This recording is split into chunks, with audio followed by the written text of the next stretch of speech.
नमस्कार दोस्तों, आज का ये वीडियो बहुत ही इंपॉर्टेंट और जरूरी है आप सभी के लिए। आज के इस वीडियो का टॉपिक है UPI new income tax notice limit 2026। 2026 में आपको कितनी यूपीआई लेन देन करना है, जिसके लिए सरकार ने यहां पर नई लिमिट जारी करी है। इस लिमिट से ऊपर की अगर आप यूपीआई का लेन देन करते हैं तो उस केस में आपको इनकम टैक्स डिपार्टमेंट द्वारा नोटिस आ सकती है। कई लोग यहां पर यूपीआई का यूज करते हैं, चाहे किसी को पैसा देना हो लेना हो। कई बार हम कैशबैक के लिए, रिवॉर्ड के लिए भी यूपीआई करते रहते हैं। कैश जो है वो बिल्कुल ही खत्म कर दिया है और यूपीआई को, क्योंकि डिजिटलाइजेशन हो चुका है, अब यहां पर ज्यादातर जो लोग हैं वो पेटीएम से, रोजर पे से, फोन पे से ही यूपीआई करते हैं। यूपीआई के ट्रांजैक्शन इतने हो चुके हैं, पहले जो बैंक स्टेटमेंट होते थे वो या एक या दो पेज के होते थे, लेकिन आज के समय में जो बैंक स्टेटमेंट एक इंडिविजुअल के जो है वो 100 से ज्यादा पेजों के हो गए। क्योंकि 5 रुपया, 10 रुपया, 20 रुपया, 25 रुपया, 50 रुपया अब आप यूपीआई कर रहे हैं। तो यूपीआई के इतने ट्रांजैक्शन होंगे कि आपको पता ही नहीं चलता है कि आप कितना यूपीआई करते जा रहे हैं, जिसकी वजह से कई लोग यहां पर जो ट्रांजैक्शन है लाखों में भी कर रहे हैं और करोड़ों में भी कर रहे हैं, जबकि उनकी आईटीआर जो है वो बहुत ही कम भर रहे हैं। तो यहां पर इनकम टैक्स डिपार्टमेंट जो है इस चीज को ट्रैक कर चुका है कि यूपीआई ट्रांजैक्शन भी अब आपके देखे जाएगा। हाल फिलहाल में ही एक केस हुआ था कर्नाटका में, जहां पर जीएसटी डिपार्टमेंट ने यहां पर ट्रैक किया था एक वेंडर के यूपीआई में 40 लाख से ज्यादा का पैसा जमा हुआ था, जिसके कारण उसे यहां पर नोटिस भेजी गई। जीएसटी रजिस्ट्रेशन मैंडेटरी था वहां पे, लेकिन उन्होंने जीएसटी रजिस्ट्रेशन नहीं लिया। तो कई सारी नोटिस यहां पर जो है वेंडरों को भेजी गई, जो ठेले वाले हैं, जूस वाले हैं, छोटे वेंडर है, स्मॉल वेंडर है, उनको भेजी गई। तो यूपीआई बहुत इंपॉर्टेंट है। कितना ट्रांजैक्शन आप इनकम टैक्स के अंदर कर सकते हैं, जीएसटी के लिए क्या लिमिट है, ये सारी जानना आपके लिए जरूरी है। अगर ये लिमिट आप नहीं जानेंगे तो नोटिस आपको कल आ सकती है और पेनल्टी आपको लग सकती है। आइए जानते हैं यूपीआई की नई लिमिट क्या है इनकम टैक्स नोटिस के लिए, कि नोटिस से अगर आपको बचना है तो इस लिमिट के अंदर यूपीआई ट्रांजैक्शन करेंगे तो कभी नोटिस आपको नहीं आएगी। सबसे पहले बात करते हैं यहां पर लिमिट की। कितनी लिमिट यहां पर होगी कि आपको एक भी नोटिस ना आए, ये जानेंगे। यूपीआई की 2026 में कितनी लिमिट होनी चाहिए, कितना आप यूपीआई करेंगे, डिपेंड करता है उसी पे कि आपको नोटिस आएगी या नहीं आएगी। तो ये लिमिट एक बार ध्यान से सुन लीजिए, इस लिमिट के अंदर करेंगे कभी दिक्कत नहीं होगी। अब एक चीज ध्यान रखिएगा, इस यूपीआई में आपका बैंक भी आ जाता है। अगर आपने बैंक में कैश डिपॉजिट भी किया है तो वो सारी चीजें कंसिडर की जाती है, सिर्फ यूपीआई नहीं, सभी चीजें जो आप ट्रांजैक्शन करते हैं वो कंसिडर किया जाता है। हम मान के चलते हैं कि यहां पर आप 100% जो है वो यूपीआई कर रहे हैं। आइए, यहां पर यूपीआई लिमिट अप टू कहा गया है, यानी इस लिमिट के अंदर आप करेंगे तो दिक्कत आपको नहीं आएगी। हर एक लिमिट के आपको बताएंगे क्या क्या है, पर पर्सन पे है। अगर फैमिली में 4 मेंबर है तो सभी के लिए अलग अलग लिमिट है ये, यानी हर एक पर्सन पे लिमिट ये लागू होगी। ऐसा नहीं है कि 4 को मिलाकर लिमिट है, हर एक व्यक्ति के लिए लिमिट रहेगी। पैसा आ रहा है, इनकमिंग है या मनी फ्लो हो रहा है, यानी जो पैसा आ रहा है उस पर ज्यादातर इनकम टैक्स डिपार्टमेंट की नजर रहती है कि ये पैसा कहां से आ रहा है। सेविंग अकाउंट हो सकता है या फिर आपका करंट अकाउंट हो सकता है। नॉर्मली अगर पर्सनल यूज है तो आप सेविंग अकाउंट यूज करिए, बिजनेस यूज है तो करंट अकाउंट यूज करिए। आप ज्यादा नंबर ऑफ यूपीआई करते हैं तो करंट अकाउंट बेटर ऑप्शन है कि आप करंट अकाउंट यूज करें, सेविंग अकाउंट यूज ना करें। आइए अब बात करते हैं लिमिट की। 4 लाख रुपए तक की अगर आपकी आई है, मान लीजिए यहां पर हम कह रहे हैं क्रेडिट, यानी इनकमिंग की बात कर रहे हैं, पेमेंट की बात नहीं कर रहे हैं, यूपीआई रिसीव्ड हुआ है उसकी बात कर रहे हैं। 4 लाख तक अगर यूपीआई आपको मिली है, अप टू 4 लाख तक आपको कोई भी इनकम टैक्स रिटर्न फाइल नहीं करना है, कभी भी फाइल नहीं करना है। सरकार ने फाइनेंशियल ईयर 25-26 में लिमिट रख दी है, आपकी बेसिक एग्जम्पशन लिमिट जो है वो 4 लाख है। 4 लाख तक आपको आईटीआर फाइल नहीं करना है। तो 4 लाख तक की यूपीआई अगर आपके खाते में आई है तो उस केस में डरने की जरूरत नहीं है। सभी बैंक अकाउंट को मिलाकर, चाहे वो सेविंग हो, करंट हो, एक बैंक हो, 2 बैंक हो, 3 बैंक हो, 4 बैंक हो, सभी को मिलाकर अगर 4 लाख तक है, आपको कोई भी आईटीआर बनने की जरूरत नहीं है, ना ही कभी नोटिस आपको आ सकती है। इसके अलावा बात करते हैं, अगर आपकी 12 लाख तक की यूपीआई आप करते हो तो उस केस में आईटीआर फाइल करना तो मैंडेटरी है, क्योंकि 4 लाख से ऊपर आईटीआर फाइल करना मैंडेटरी हो जाएगा। लेकिन यहां पर कोई भी टैक्स आपको नहीं लगेगा, क्योंकि यहां पर आपको क्या मिलता है, रिबेट मिल जाता है। रिबेट 87A का बेनिफिट मिल जाता है। 8 लाख का एक्स्ट्रा फायदा आपको यूपीआई में दिया जाता है, यानी 8 लाख तक की इनकम पे आपको 60,000 का जो टैक्स है वो यहां पर नहीं लगता है। तो 12 लाख तक भी करेंगे तो भी कोई दिक्कत नहीं है, रिटर्न फाइल करना पड़ेगा, लेकिन यहां पर आपको कोई भी टैक्स नहीं देना पड़ेगा। अब बात करते हैं, अगर आपने 20 लाख तक की यूपीआई करी है और सर्विस सेक्टर से है तो भी कोई दिक्कत नहीं है, यहां पर आपको जीएसटी रजिस्ट्रेशन नहीं लेना है। पहली जो दो लिमिट हमने आपको बताई थी 4 लाख की और 12 लाख की, ये इनकम टैक्स पर्पस के हिसाब से थी। नेक्स्ट जो दो लिमिट बता रहे हैं ये जीएसटी पर्पस के हिसाब से है, ये आईटी पर्पस के हिसाब से थी, ये जीएसटी पर्पस के हिसाब से है।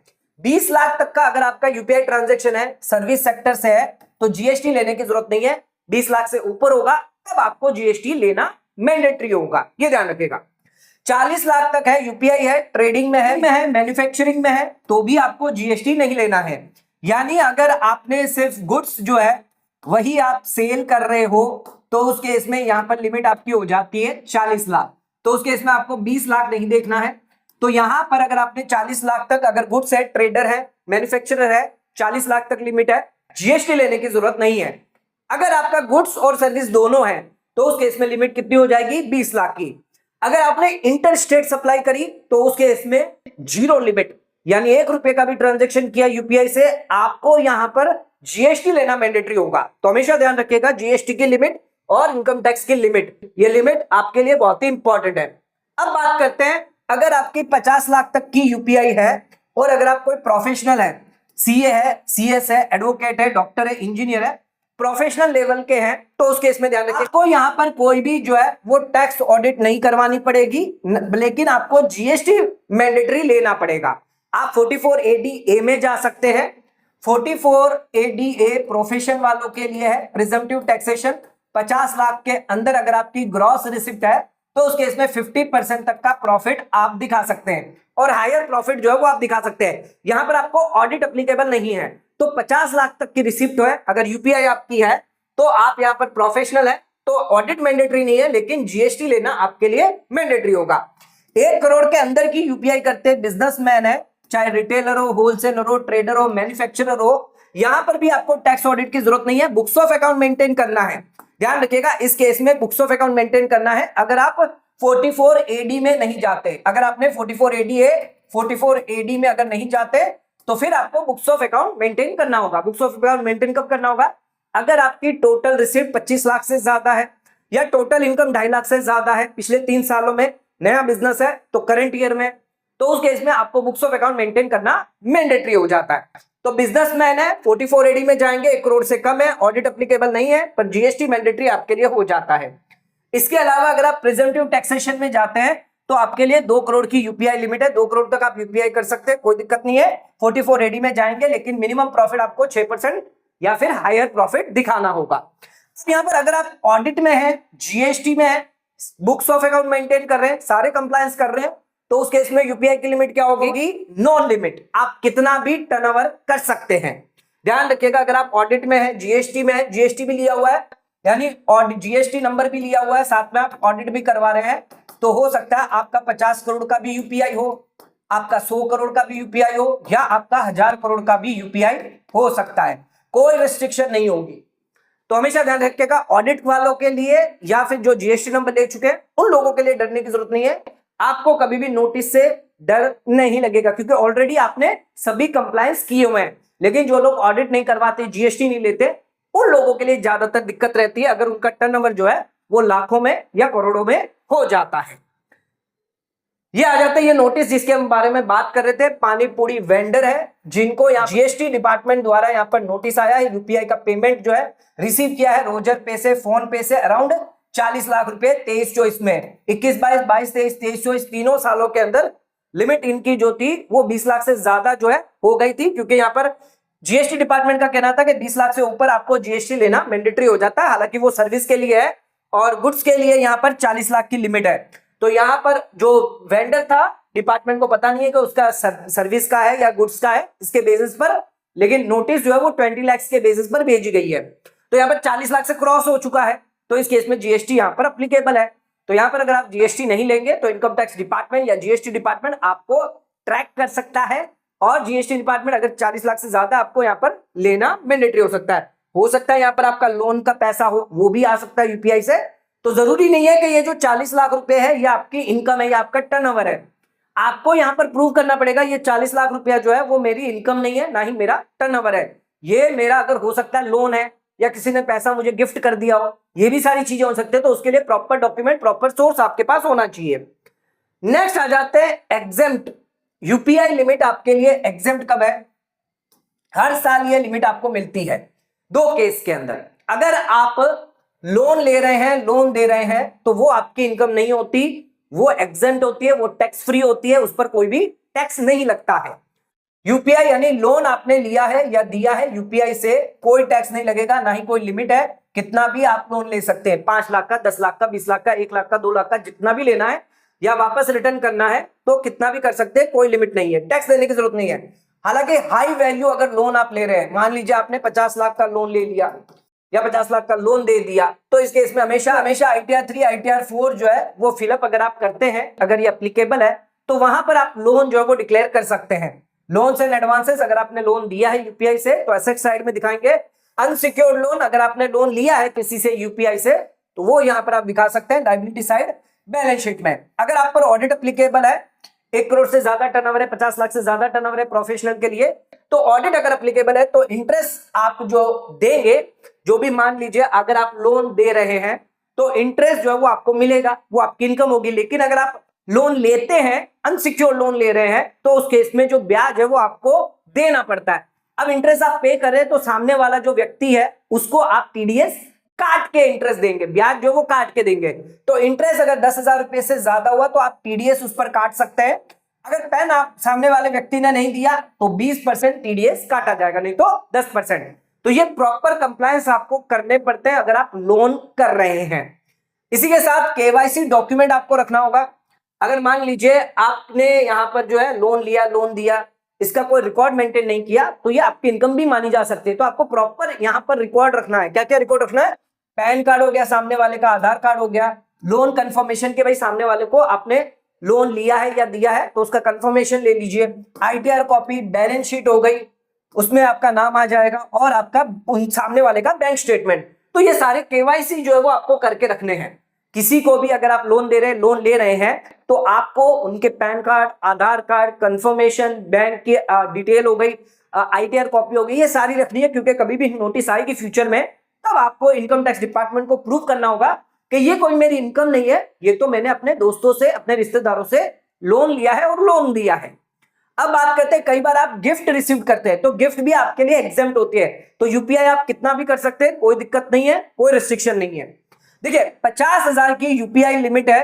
अगर आप 50,000 तक किसी नॉन फैमिली मेंबर से गिफ्ट लेते हैं, पैसा अगर आपके फ्रेंड ने या नॉन रिलेटिव ने आपको पैसा दे दिया, 50,000 तक है सभी को मिलाकर, तो ये टैक्स फ्री होता है, इस पर आपको कोई भी टैक्स नहीं देना है। लेकिन अगर 50,000 से ज्यादा हुआ नॉन फैमिली मेंबर, तो वो टैक्सेबल हो जाएगा। इनकम फ्रॉम अदर सोर्सेज में टैक्स स्लैब के हिसाब से आपको टैक्स देना पड़ जाएगा। हालांकि अगर फैमिली मेंबर से आपने लिया, जैसे मदर है, फादर है, ब्रदर है, सिस्टर है, स्पाउस है, या आपके चिल्ड्रन है, उनसे लिया है, तो कोई भी लिमिट नहीं है। घर वालों से आप बेधड़क कितना भी पैसा ट्रांसफर करते रहे, यूपीआई से आपके खाते में आ रहा है, उनके खाते में जा रहा है, कोई दिक्कत नहीं है। आपके पास बैंक स्टेटमेंट होना चाहिए बस, कि किसके खाते में जा रहा आ रहा है। कभी भी अगर नोटिस आती है तो आपको ये बताना होगा कि किसके खाते में से आया है, जाया गया है। टैक्स इस पर बिल्कुल भी नहीं लगेगा, और कोई भी आप पर जो है टैक्स लगा नहीं सकता, क्योंकि ये आपके रिलेटिव है। रिलेटिव से आ रहा जा रहा है, कोई दिक्कत नहीं है, पूरा का पूरा टैक्स फ्री है। तो यहां पर अगर मैरिज फंक्शन में आपको मिला, चाहे आपके फैमिली मेंबर हो, नॉन फैमिली मेंबर, फ्रेंड से, किससे भी मिला है, वहां पर भी कोई लिमिट नहीं है। आपकी शादी हो रही है, लोग आकर, आपने क्यूआर कोड लगा दिया, सब आकर आपको 100 रुपये, 500, 1000 रुपये देते जा रहे हैं, तो उस केस में जो भी पैसा आ रहा है वो भी आपका टैक्स फ्री होता है। आप हो सकता है कि आप अगर जो गिफ्ट आपको आ रही है, अगर आपको दिखाना है तो एग्जेम्प्ट इनकम में आप दिखा सकते हैं। लेकिन अगर आप दिखाएंगे तो नोटिस आने के चांस बढ़ सकते हैं, क्योंकि इनकम टैक्स डिपार्टमेंट देखेगा कि 50 लाख रुपए अचानक एग्जेम्प्ट इनकम कौन सी आ गई, तो वहां पर आपको नोटिस जारी हो जाती है। तो रिकमेंडेशन ये होता है कि आप एग्जेम्प्ट इनकम में ना दिखाएं। जब इनकम टैक्स डिपार्टमेंट खुद से इंक्वायरी करेगा तब आप डिस्क्लोज कर दीजिए। ऑलरेडी उस पर कोई टैक्स लगना तो है नहीं, तो आईटीआर में दिखाकर क्यों नोटिस आप रेस करेंगे। क्या क्या डॉक्यूमेंट आपको मेंटेन करने हैं? गिफ्ट डीड हो गई, बैंक स्टेटमेंट हो गया, इनकम प्रूफ ऑफ डोनर, सामने वाला जो गिफ्ट दे रहा है उसकी उतनी ताकत होनी चाहिए, उसकी उतनी इनकम होनी चाहिए, वो प्रूफ आपको करना होगा। उसका पैन कार्ड, आधार कार्ड, तो कुछ बेसिक केवाईसी आपको रखनी है। अगर आप इतनी अमाउंट की, ज्यादा अमाउंट की यूपीआई करते हैं, कम यूपीआई कर रहे हैं तो कोई दिक्कत नहीं है, लेकिन ज्यादा अमाउंट की करेंगे, लाखों में कर रहे हैं, तो उसमें आपको केवाईसी करना जरूरी है।